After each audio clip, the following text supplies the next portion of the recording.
ตัดเป็นหรือบ่ก็เป็นสองไอ้น้องมีใครเป็นเลยไม่สิลงฮะสิลองบ่สีลองอุบาทอย่าได้อันตรายได้เอาลงลุ่มบ่แล้วกันสิลองกันดีดบ่ดีดได้พอแท้บ่ทำแท้เบานิวให้สาวพรลองดูบัดนี้กล้าบ่ตัดเห็ดบอลนั่งเลยเห็ดบอลนั่งเลยเบิ่งได้คอยได้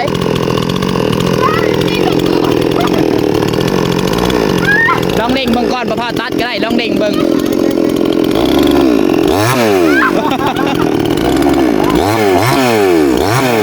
บ่ได้แล้วบ่เฮ็ดสาพรนี่มีอยู่บ่โทรศัพท์มีโทรศัพท์ใช้อยู่บ่บ่มีทางน้องได้ซะน้องก็บ่มีน้องก็บ่มีเคยมีอยู่บ่โทรศัพท์ใช้เคยมีแต่โดนแต่ปี2000อย่างประมาณ17-18อันแต่2017-18โทรโอ้ซื้อ500,000ไผซื้อให้ซื้อเองไปหารับจ้างตั้งแต่500,000โอ้500,000ตะกี้นี่บ่ธรรมดาได้เนาะเคยมีอยู่บ่เจ้าจ้ะเคยมีเดี๋ยวว่าเพตายแล้วบ่ได้เพเนาะเพกับตายบ่คือกันเลยนะนมกับขนมน้ำให้คอยบ่ฮะให้คอยบ่กินบ่จักอ่ะอุ้ยจะใหญ่เลยไปทานกันกินงานคุณแล้วจักอ่ะโอ้เป็นไง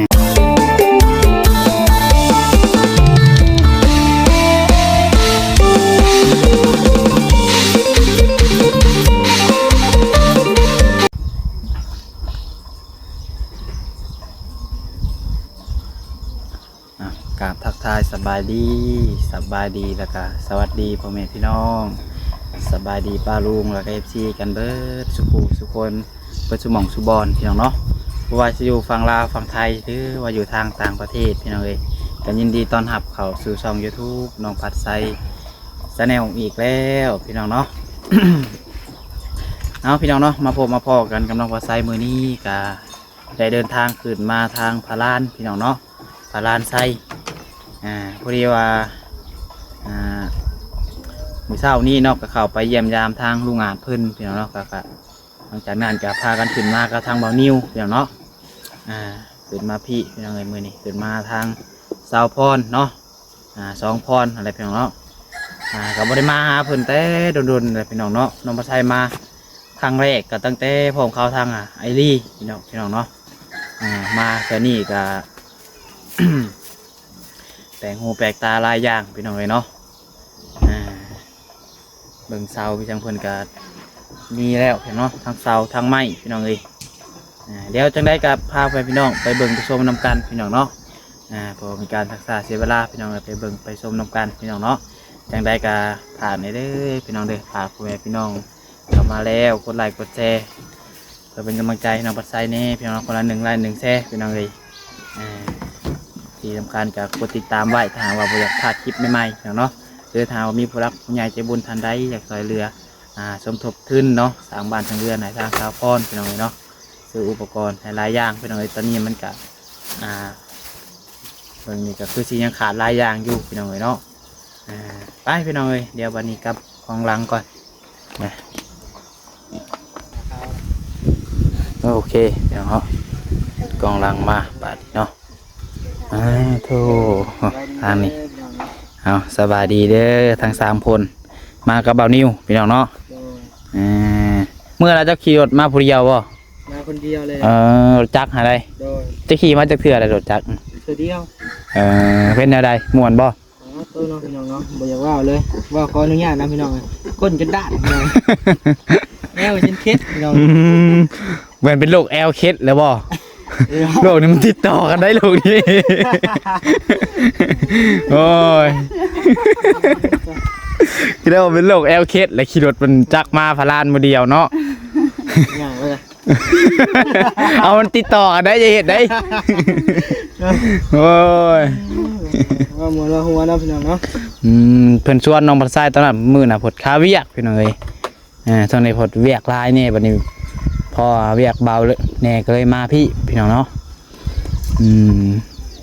เป็นได้สองสาวสบายดีอยู่บ่ สบายดี บ่ได้เห็นกันโดนเติบเนาะทิศปลายผู้ประจักษ์พี่น้องเอ้ยน้องพัดทรายเข้ามาตะกี้ยังบ่ทันเซาพี่สังก็ยังบ่ทันมีเนาะ เลย ไม่สังก็ทันมี มี พี่น้อง แล้วตีนเชาบ่ ตีนเช้าซะขอโทษเนาะ มาพี่ได้จ้ะ ว่าผิดก็ได้ซะขอผิดก็ได้เอาให้เจ้าถือซะ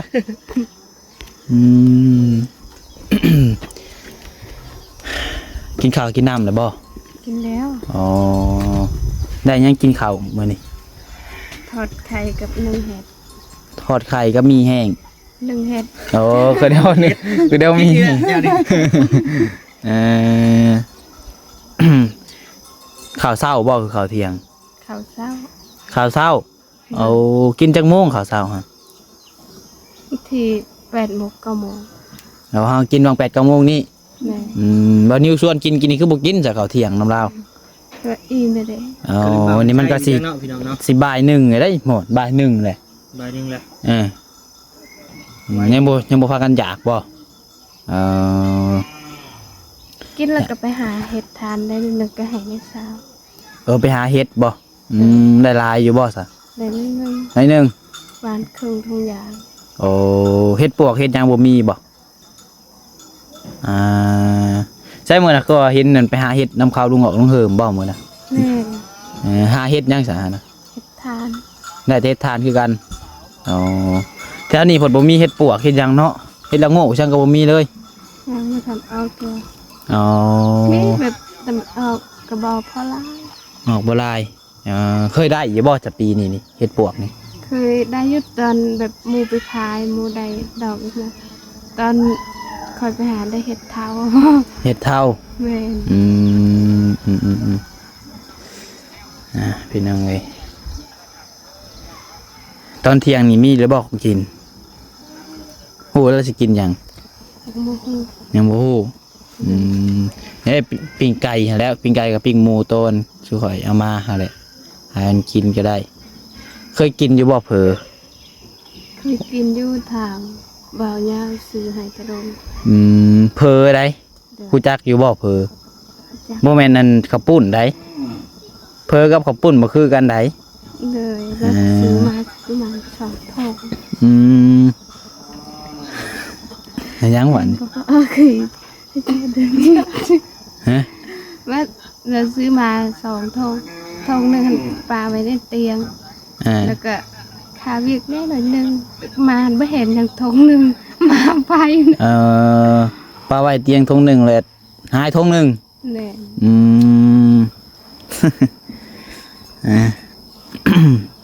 เคยกินแต่เบาเน่าซื้อมาให้แต่โดนแล้ว โดย โอ้เดี๋ยวมื้อหน้าขอเสียมาผากห่านคอยคาย แม่คอยคายเสียมากินดุโหลดจนเปิดพน จนนั่นเบื่อโพผุนจังหน่อย เอ้าอีหยังอันนี้ 2 ที โอ้ยเปื้อนแล้วบ่นิวมึงดูเสือเจ้าอีหยังติดนั่นน่ะเบิ่งอีหยังติดเสือเจ้าฮะเบิ่ง ไปจับกินนี่จะเตียงมาปานนี้ก็มีหอดจักเนาะ เดือ โอ้ไผซื้อให้จักนี่ บ่เนี้ยบ่ยาว ผู้ใหญ่ ผู้ใหญ่ทางบ่ยาว เออ ตัดเป็นแล้วบ่ ก็เป็น สองเอ้ยน้องมีให้เป็นเลย บางสิลง ฮะสิลองบ่ สีร่อง อ้าวบาด อย่าได้อันตรายได้ เอาลงลุ่มพุ่นแล้วกันสิลองก่อน ดิดว่ะ ดีดได้ พอแท้บ่ให้เบานิ้วซ้อนเบานิ้วซ้อนเพิ่นร่วมแต่เพิ่นจะเขียน มาเราจะเห็ด ผู้หญิงกันมีบ่เนาะผู้หญิงกันตัดไม้เนาะทุกมือนี่บ่ทุกมือนี่นะ นี่ ข่อยเว้าอีหลีได้แต่ข่อยเกิดมาข่อยยังบ่เคยเห็นเอาลงลุ่มติเจ้ากะ แท้เทิงนี่แหละ บ่เอาลงลุ่มเพื่อมันตัดเตียงเพิ่นจะได้ซื้อให้เพิ่นใหม่ได้ แล้วเนาะ เอาโต๊ะแท้ ของแท้อ๋อ มีน้ำมันอยู่บ่ เบิ่งกล้อง เช็คเบิ่งดูเถอะเจ้าโอ้ย เรียบร้อย โอ้ เอาเลย ผักแค่นะผักแค่นะเฮ้ย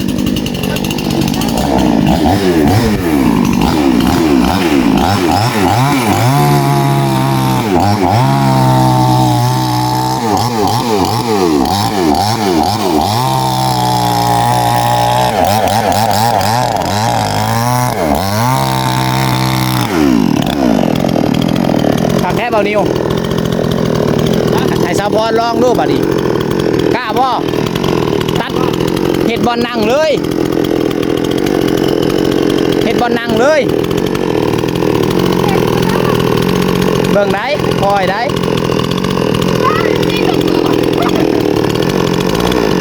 ลองเด้งเบิ่งก่อนประพาตัดก็ได้ลองเด้งเบิ่ง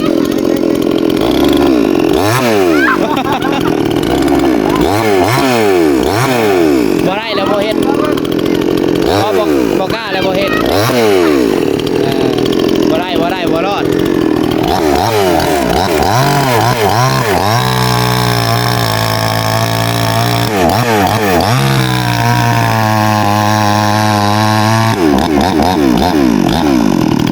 หนีบเลย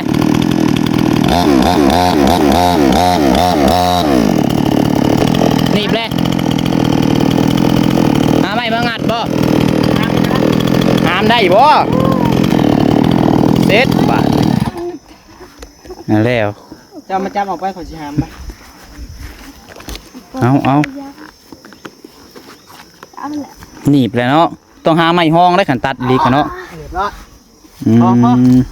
ขันตัดอีหลีนี่ก็ต้องหาไม้ห้องบ่ แม่น โอ้ เนาะพอเอง ให้ได้นักบ่ ไม่ได้ เอ้าเจะคือบ่ตัดสักทีนี่ ยาน ย่านยังตกใจเสียงมันบ่ จะได้จับตัวได้เมียน ฮะ จับ กำเลือดกำหนึ่งกำหนึ่ง จะต้องช้อนแล้วก็นี่ให้เราอันตัดเลย แต่ย่านเลยมันสิดแห้งเลย จะต้องบอกแล้วก่อนปลาใบเทิงก่อนจะลองอธิบายให้เราก่อนให้ทำความรู้จักก่อนอันนี้ให้ไปอันนั้นเลยข่อยกับย่านคือกันแล้วข่อยกันเนาะ นี่จะเห็ดแบบนี้ ใช่ เจ้ากำนี่ด้านนี่ลง อืม ด้านลงกำพะเล็งบินรอด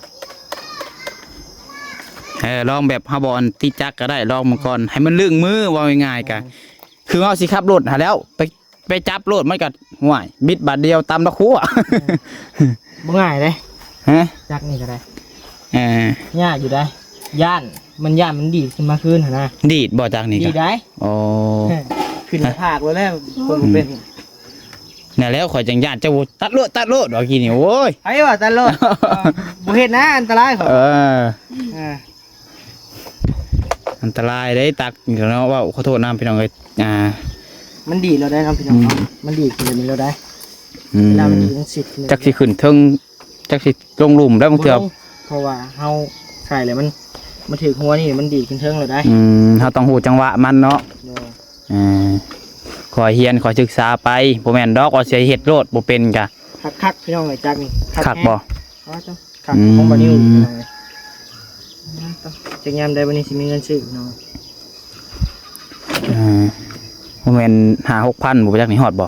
2 ล้านปลาย 2 ล้านปลายโอ้5,000พุ่นแล้วนี่ ว้าว2 ล้านปลายบ่ฮอด 5,000 4,000 ปลาย3,000ปลาย3,500ประมาณนี้แหละ 3,000หามันก็ตกได้2ล้าน แม่น เป็นได้ความรู้สึกกี่นี่ ยาน ตื่นบ่ จับครั้งแรกบ่ เลย แบบจับมันเล่งนี่ เลย รู้สึกย่านติ ข่อยยังบ่ได้เคยตัดเทื่อได้ข่อยกะ บ่เคยบ่ เคยยันยุ่นแบบว่าพ่อแม่ตะกี้กับพ่อเพิ่นก็อยู่หาอยู่หน้ากับเพิ่นใช้ตัดไม้ที่ทงเฮ็ดทานก็เห็นอยู่ดอก จะบ่เคย ตะกี้ข่อยน้อยกว่านี้ยังน้อยเนาะ51 ปี2 ปีตะกี้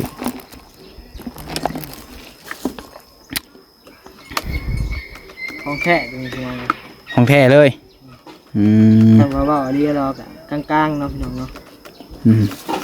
คะแนนมันนี่กันเนาะตะกี้เพิ่นนี่นั่นใส่เลื่อยมือหลายบ่ในเพิ่นซื้อให้เลยฮะ ฮ้อนบ่ ฮ้อนเลยใช้ตัดบ่ฮอด2 นาทีซ้ำกี่นี่ หมดมั้ย เอออืมล่างแล้วบอกของใหม่น่ะฮะล่างแล้ว มาล่างเด็กขอได้ ล่างแบบใดแล้วอ่ะ หาหน้าหมดนะ โอ้แม่เนาะว่าหยอกเราซื้อ เอาแบบว่าสมมติว่าซื้อเบานิ้วซื้อรถใหม่นี่ก็ต้องได้ล่างก่อน ล้างอยู่หาน อ๋อไปล่างเนาะ คนละล่างแล้วล่างแบบว่าสลองแบบซื้อรถใหม่แบบนั้นนี่หนนะครัวบ่ โม เอา แบบโมเพิ่นให้ แค่นั้นได้จักใหม่สลอง เหมือนเต็มมือไปจังไหนเฮ้ย บ่มี มีบ่ แต่จะลองหมดเลย ถ้ายังงงอยู่เนาะเบิ่งไม้นี่มันเพิ่นซื้อมาให้จักโตนี่หูอยู่บ่เบิ่งพาไปเบิ่งหน่อยไปเพิ่นเอาเลย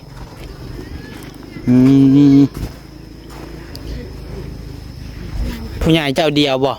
คือว่าจักคน ทางผู้ใหญ่ทางเบาลีแล้วก็เบาหญ้า ผู้ใหญ่ทางเบาลี่เบายาว โดย โอ้สองคนเนาะ โดยแบบเป็นอันทางเบาตูน ตีนเสาเลยทางประตูน โดยแล้วก็มีสาวอีกสามสาว โอ้เดี๋ยวยังเงินมีสาวมาอีก แต่คนยังบ่ทางเงินสั่งเขามาบ่ โดย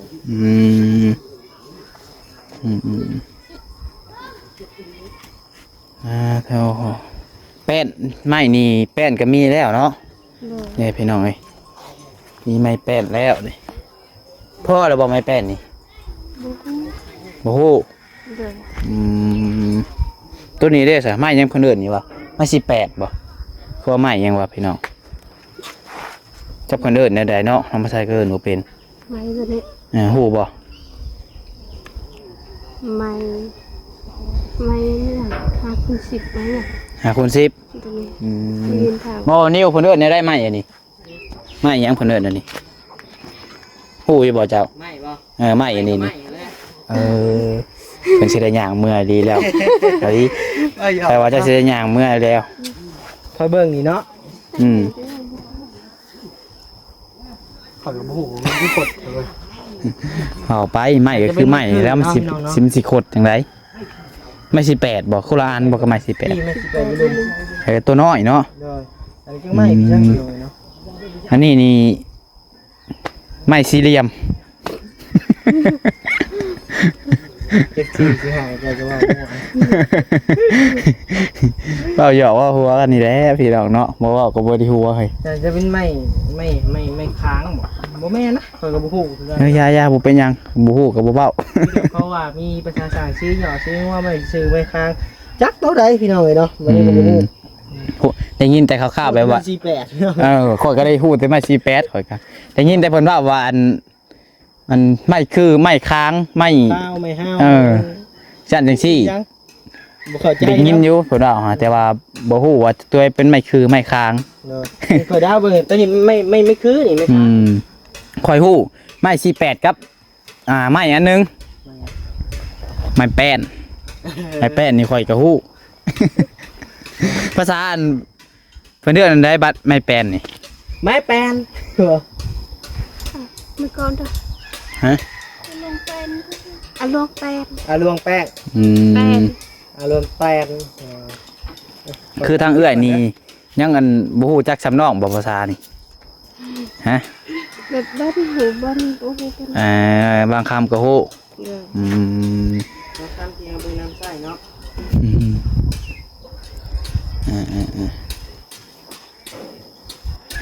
ยังเศร้าเนาะ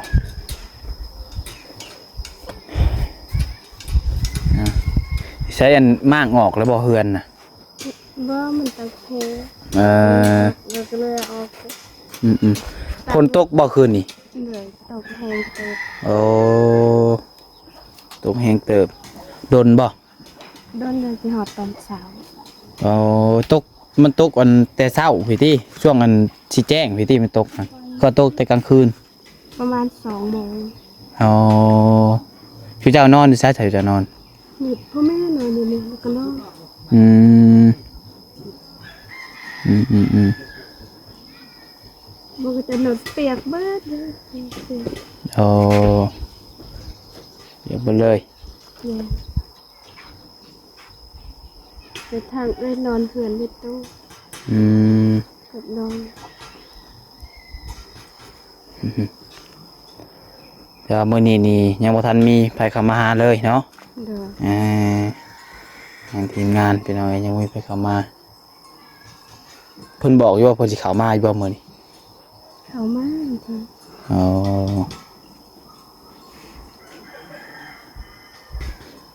สาพรนี่มีอยู่บ่โทรศัพท์มีโทรศัพท์ใช้อยู่บ่ บ่มี บ่มีทางน้องได้ซะ น้องก็บ่มี น้องก็บ่มี เด้อ อืมเคยมีอยู่บ่โทรศัพท์ใช้ เคยมีแต่โดน แต่โดน แต่ปี2000เนี่ยประมาณ17-18อันนี้ แต่ 2017 18 เด้อ โทร โอ้ ซื้อ500,000 ไผซื้อให้ ซื้อเองไปหารับจ้าง ตั้งแต่500,000 เด้อ โอ้500,000ตะกี้นี่บ่ธรรมดาได้เนาะรับจ้างนำนาแล้วก็โฮมเมน อื ก็ได้ ม ซื้อข้าวแน่แล้วก็อยากได้โทรศัพท์ดินน้ำโมเนี่ย อืม ดินโดนเลยตาย ใช้ได้จักปีจื้ออยู่บ่ มันคือ2 ปี3 ปีมันนี่ แล้วก็บ่ได้ใช้เลยอ๋อรุ่นนั้นสัมผัสนี่ล่ะว่าคือว่ารุ่นแบบใด สัมผัสนะ อ่า แต่ว่ายังไม่ได้ดินเพจดินอะไร อ๋อตะกี้หายังบ่ฮู้ดินเฟซดินไลน์ซื้อมาลินยังซะ ทางเพลง ซื้อมาพังเพลง นี่ เอ่อ ไทยฮูซื้อ ซื้อมาเพลงถ่ายรูป อืม แต่ว่ายังบ่มีเฟซมีไลน์อ๋อยันว่ามีเฟซพอได้อันสิเข้าไปส่องเบิ่งหั่นน่ะพี่น้องเนาะ นั่งว่าน้ำเพิ่นแหน่ ซะหน่อยหนึงพี่น้องเนาะ ผู้บ่าวก็ต้องนั่งใกล้ผู้สาวเลย พี่ก็ได้ว่าสินั่งคือพี่ได้ว่าก็นั่งจิพี่บ่ นี่นั่งนี่ก็ได้นี่ บ่ นี่ ค่อยสิแตะ มันจังบ่ได้ก้มหลาย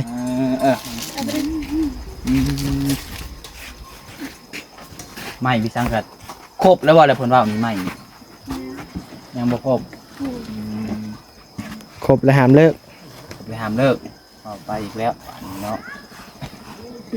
แค่จะว่าสิมาอันเป็นเคยบ้านนี่บ่ อ้าวเนาะมันก็ยังบ่มีครูมีคิงเนาะ ก็ได้ว่าอันคะแนนมันรับเอาเลยสิมา บ่คะแนนว่ามีอันได้เป็นเคยบ้านนี่ก็พอได้ลบมาหาเฉพาะดูหั่นนะพอบ่ได้เปลืองน้ำมันแล่นมาจากเซโนพี่น้องเอ้ยเนาะว่าหยอกซื่อๆเด้อพี่น้องเอ้ยเนาะเมื่อเฮือนเอาอีกแล้วเนาะ ทั้งน้องอันเจ้ากับบ่มีบ่โทรศัพท์บ่มีไผมีเลยปัจจุบัน โทรศัพท์แบบโทรปกติก็บ่มีบ่ฮะ มันมี บ่มีหยังเลย ครอบครัวนี่บ่มีไผมีเลยบ่จ้ะ มีแต่สาวมี มีแต่นาสาวโอ้เคยมีอยู่บ่จ้ะเจ้าจ้ะ เคยมี เคยมีแต่ว่าเพ ตายเลย ตายแล้วบ่ได้เพเนาะ เพกับตายบ่คือกันเลยเนาะ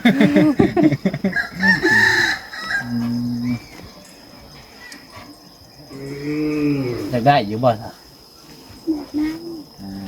บ่ได้สัมผัสก็ได้โทรตัวโทรก็ได้เลยเนาะ แบบใด ยู ก็ นิ ได้ เทลหยังเนาะ รุ่นเก่ารุ่นใหม่ก็ได้ ได้ มีตัวสัมผัสไปกับบ่มีเน็ตก็ลิ้นบ่ได้คือเก่าบ่ภาษา หมู่บ้านนี่เนาะ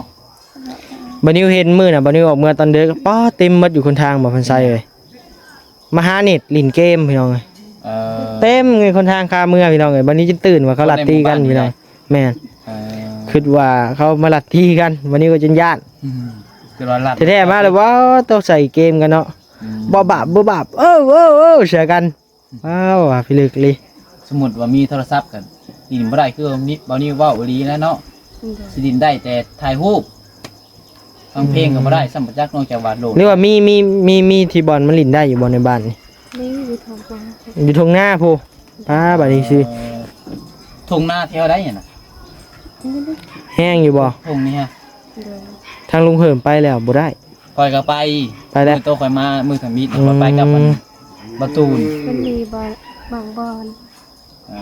อ มันจะมีอยู่แถวผมหมักขาม เอา ผมมะขาม ผมมะขาม โอ้ย ผมมะขามตัวใกล้นี่บ่ ตัวไก่มันด้วยขึ้นกัน ตัวใกล้นี่ข่อยไปก็ไม่ตูนหาบ่มีไปขึ้นไปปีนเบิ่งก็ยังบ่มี เจ้าได้ปีน แม่น ปลา ปีน ตั ก็ ว ยืงก็ซะเปิ้นคิดว่าจักแลบคือว่าขึ้นไปปลายนั่นผู้บ่ ไปต้นมะพร้าวนี่บ่ซะ ไปหาเห็ดเฮือนเทิงกกไม้อยู่เนาะแม่นอัพคลิปพี่น้องไง เออ เขาเอิ้นว่าได้งัวนี่ภาษาเจ้า ตะแกรง ฮะ ตะแกรง ตะแกรง อ่า เป็นบ่เจ้า ตะแกรง ตะแกรงดิเจ้า ตะแกรงตะแกรงนี่คืออันบ้านเฮาเพิ่นเอิ้นหยังตะแกรง ตะแกรง ฮะ ไม่ปิ้งเล็กปิ้ง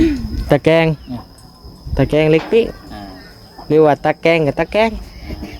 ตัวตะแกรงบ่ไผอยู่ถึง น้อง น้องบ่น้องผู้ใดน่ะ เนี่ยคุกค อืมน้อง คำ ชายฮะ ผู้หัวโลดน่ะบ่ ำบอแมน อืม พูโลดหนึ่งบักดำ ดำบ่ได้มาเลยน่ะ มันคิดดูกัน มื้อน่ะบ่นิวมาแล้วบ่พอเนาะพี่น้องเนาะเอาเสือมาให้เอาให้เพิ่นอยู่บ่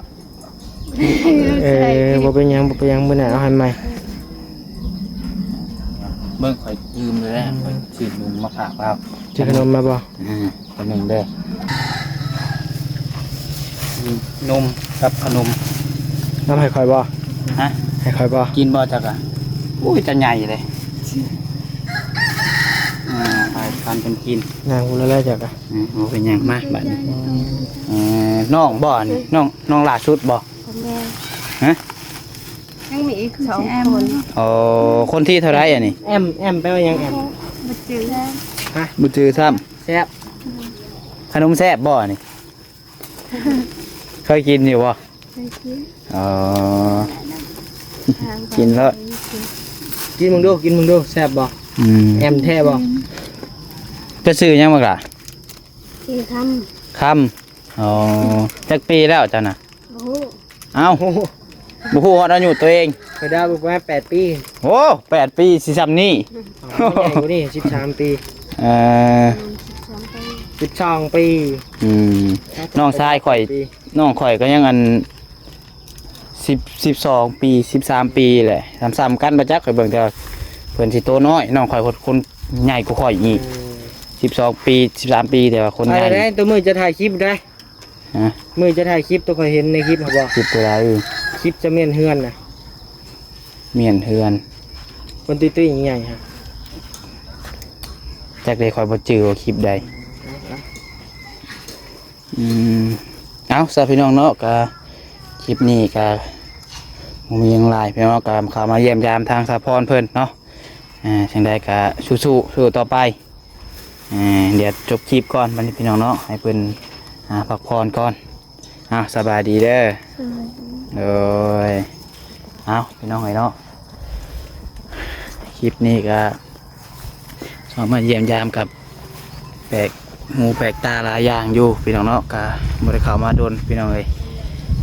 กินให้เพิ่นลองตัดจากทางเบิ่งพี่น้องก็ตัดไม้ลงเบิ่งพี่น้องเอ้ยเนาะ